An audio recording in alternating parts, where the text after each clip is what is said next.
Sir ये बताएं PTI का टिकट के लिए आए हैं ऑफिस? मैं अल्लाह के फजलो करम से चट्टान की तरह उनके साथ था, हूँ और रहूंगा। और इमरान खान के साथ खड़े हैं। और किसकी मैं बात कर रहा हूँ? तू हमेशा ऐसा सवाल करता है, हमेशा कि जो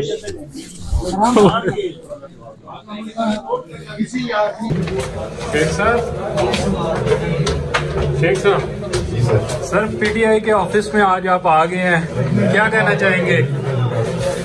अचानक से वो भी शेख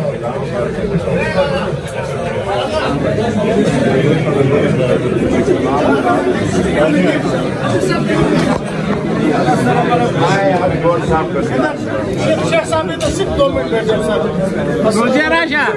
सलाम साहब, क्या हाल है? खैरियत से